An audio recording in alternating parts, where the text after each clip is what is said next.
Mesdames, Messieurs, Monsieur le Président, Monsieur l'Ambassadeur, chers amis, chers Sana, puisque je vous prends, vous, comme représentante de cette magnifique jeunesse qui a organisé cette belle soirée, vous me faites un immense honneur, vous faites honneur, grand honneur à cette université, à notre République et à la Confédération. C'est un honneur, je le dis avec émotion, puisque la révolution tunisienne, et Rémi l'a dit tout à l'heure, monsieur le maire l'a dit tout à l'heure,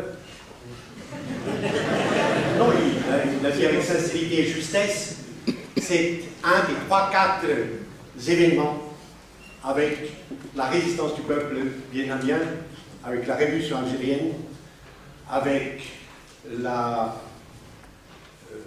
révolution cubaine, la révolution tunisienne au début de ce millénaire a ouvert la voie de la démocratie, de la tolérance, de la justice sociale, du combat collectif assumé qui prend maintenant le chemin de la constitutionnalisation d'une façon contradictoire, comme M. le doyen l'a dit tout à l'heure, mais d'une façon tout à fait formidablement impressionnante. C'est un pays lumière, un pays phare, et que vous veniez là présenter ce pacte qui n'a même pas une année, mais qui sera peut-être et sûrement la base même du préambule, du catalogue des droits de l'homme de la nouvelle Constitution, honore la population de Genève, honore cette université fondée par Jean Calvin en 1536, ce n'était pas hier, enfin, 1536, et je vous en remercie. En quoi ce pacte est d'une importance qui dépasse de très loin les frontières de la Tunisie. Première raison, dans le pacte dominent les droits économiques, sociaux et culturels. Vous savez, on divise les droits de l'homme, civils et politiques, ensuite droits sociaux, culturels et économiques. Et dans ce nouveau pacte, les droits de la deuxième génération, économiques, culturels, sociaux, le droit à l'alimentation, le droit à l'habitat, le droit au travail, le droit à la santé, le droit à l'école, sont dominants. Or, vous le savez, les Nations Unies, et M. le doyen le sait mieux que moi encore, puisqu'il est le comité des droits de l'homme, sont divisés au milieu. Au milieu. Des très grandes puissances, comme les Américains, par exemple, ou les organisations mercenaires du grand capital international, comme la Banque mondiale, le FMI, l'Organisation mondiale du commerce, refuse, par exemple, je prends mon exemple, que je connais bien, puisque j'étais le premier rapporteur pour le droit à l'alimentation, refuse de reconnaître le droit à l'alimentation. Tous les 3 secondes, un enfant au-dessous de 10 ans meurt de faim sur cette planète, 57 000 personnes meurent de faim tous les jours, et 1 milliard sur les 7 milliards que nous sommes sont en permanence gravement sous-alimentés. Et le même World Food Report, qui donne les chiffres des victimes, dit que l'agriculture mondiale, telle qu'elle est aujourd'hui, pourrait nourrir normalement, sans problème, 12 milliards d'êtres humains. La théorie néolibérale, elle, qui domine au State Department, c'est de dire que seul le marché peut résorber graduellement le manque d'habitation, le manque d'eau propre, le manque de nourriture, etc., etc. Si tout ce qu'il faut faire, c'est libéraliser ces forces de marché, réduire la normativité de l'État, privatiser les secteurs publics, et alors les forces de production, etc., vont se développer suffisamment pour résorber la misère dans le monde. Nous, Fénich, qui est un grand personnage principal au commissariat, au commissaire des droits de l'homme, nous, au Conseil des droits de l'homme, nous disons non. Il faut une intervention normative. Il faut la réforme agraire.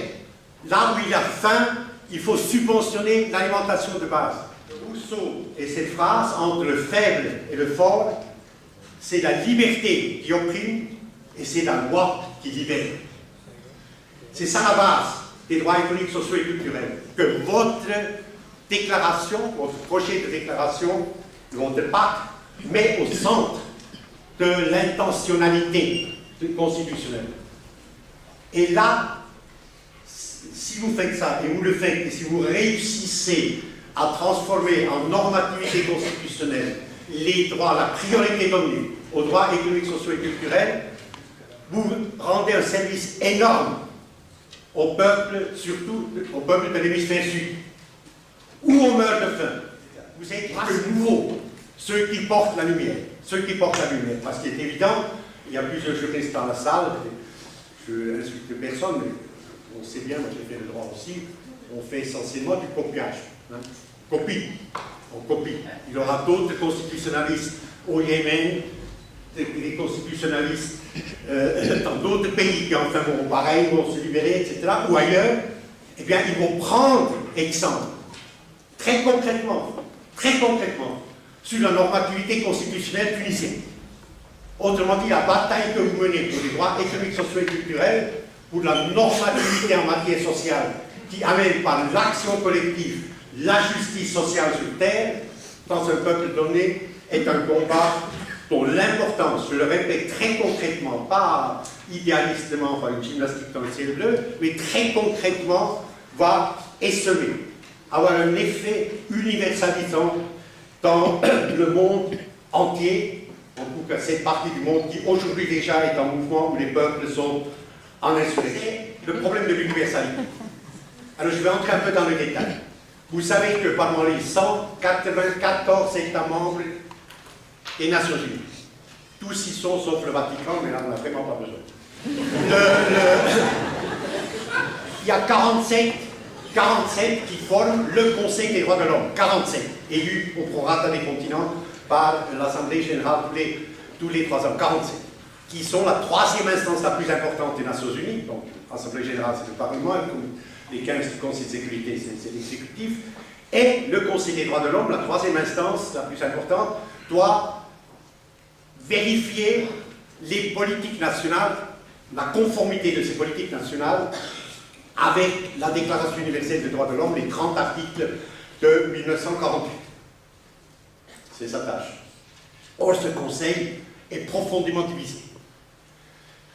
Aux Nations Unies, il y a les États, mais ceux qui comptent, c'est les groupes qui sont ni dans la charte, ni dans aucun texte, mais qui se sont formés en sorte de groupe de pression politique.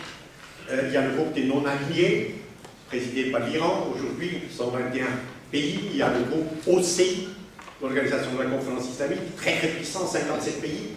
Et l'OCI notamment, qui comporte des juristes très très intelligents, conteste l'universalité de plusieurs articles de la déclaration de 1948, avec des arguments qui sont à prendre au sérieux, et que le pacte attaque, et encore une fois d'une façon pionnière. Je prends l'exemple de la liberté de religion. L'article 18 de la Déclaration universelle de 48, que chaque État qui entre va signer la charte de 45 et la déclaration par 2 signatures. Toute personne a droit à la liberté de pensée, de conscience et de religion. Ce droit implique la liberté de changer la religion. Et par exemple, l'ambassadeur d'Iran, des juristes de grand calibre, de l'OCI par exemple, qui ont eux-mêmes une commission des droits de l'homme musulmane de l'OCI, disent inacceptable. Pour le musulman, changer de religion, on accepte toutes les religions, tolérance innée au Coran, et consubstantielle au Coran, on accepte toutes les religions, mais un musulman n'a pas le droit, il fait de l'apostasie. Ça c'est la position par exemple iranienne. Net. Article 18, il faut être renégocié. Et la déclaration. Tu t'en vas pas venir. C'est pas une protestation. Non, parce que le commissariat aussi est division. C'est le problème. Fraîche, hein, tu me corriges. C'est le problème grave qui met en question l'universalité de la normativité. Parce qu'elle n'est pas complètement absurde. L'OCI, ces juristes disent, les juristes musulmans de la Commission des droits de l'homme de l'OCI disent de toute façon, cette déclaration est d'origine ethnocentrique. Des Européens l'ont fait en fonction de leur histoire, etc. Il y a d'autres histoires, d'autres cultures, eh bien, qui n'auraient pas produit la même chose. Pourquoi se soumettre à cette conceptualité-là? Alors, j'ai assez enseigné la sociologie matérialiste, marxiste, dans cette, avec quelques difficultés parfois, venant du rectorat, dans cette salle, pour dire, c'est vrai qu'elle est ethnocentrique, qu'elle est d'origine ethnocentrique. Elle vient des Lumières européennes. Elle a produit la première déclaration des droits de l'homme, c'était de Philadelphie, les révolutionnaires américains, juillet 1776, un magnifique premier article de Right to the Pursuit of Happiness qui est tombé. Ensuite, la deuxième, celle de 1789, de l'homme et du citoyen, Déclaration des droits de l'homme et du citoyen, des révolutionnaires français. Et ensuite, au Palais Chaillot à Paris, Assemblée générale extraordinaire 48, la synthèse des deux qui a donné la Déclaration universelle des droits de l'homme. Alors, c'est vrai qu'aucune idée ne tombe du ciel. Toute idée est un produit social, né dans un lieu, d'une situation déterminée, répondant à l'interrogation matérielle déterminée, aux contradictions, aux questions que se pose un peuple déterminé. Même chose pour ces déclarations. Là, les Iraniens ont raison. Je prends les Iraniens rapidement. Ils ont raison. Elle est d'origine innocente. Mais, en même temps, c'est un moment de l'humanité, les Lumières, où l'universalité, à travers le processus révolutionnaire américain et français ensuite, non seulement est universelle territorialement, en ce qui concernait l'Europe, mais où elle portait des valeurs universelles. Elle portait des valeurs universelles. Et il n'y a pas, je le dis maintenant, à ce moment-là, il n'y a aucune civilisation, il n'y a pas de possibilité de civiliser sur Terre sans le respect des 111 articles de la Charte et des 30 articles, le respect des 30 articles de la Déclaration universelle. Même si on accepte la critique de l'OCI, de l'origine ethnocentrique de cette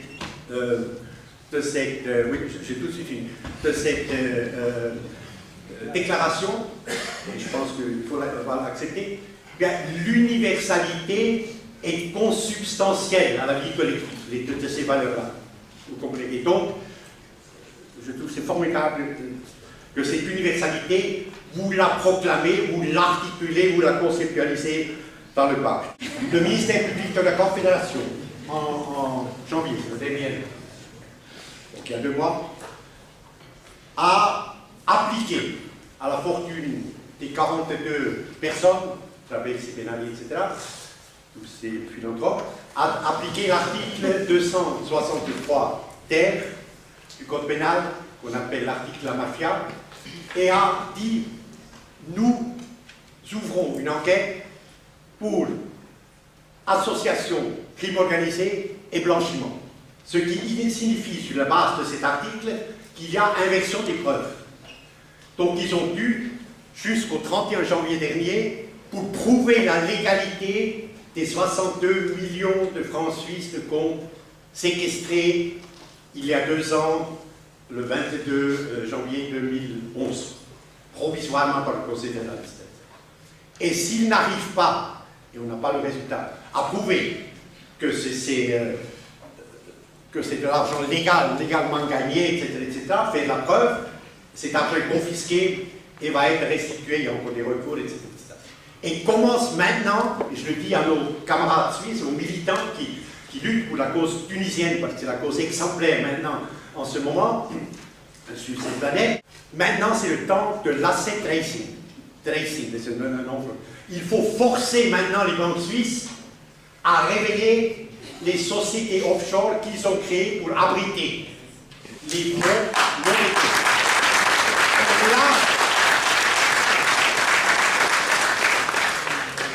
Et là, c'est une grande bataille qui est devant nous. Il faut terminer par un mot de Pablo Neruda, assassiné 3 semaines après son homonyme Allende, septembre 1973. Les 2 dernières phrases du canto général, pueden cortar todas las flores, pero jamás detendrán la primavera. Eux, nos ennemis, pourront couper toutes les fleurs, mais jamais ils ne seront les maîtres du printemps.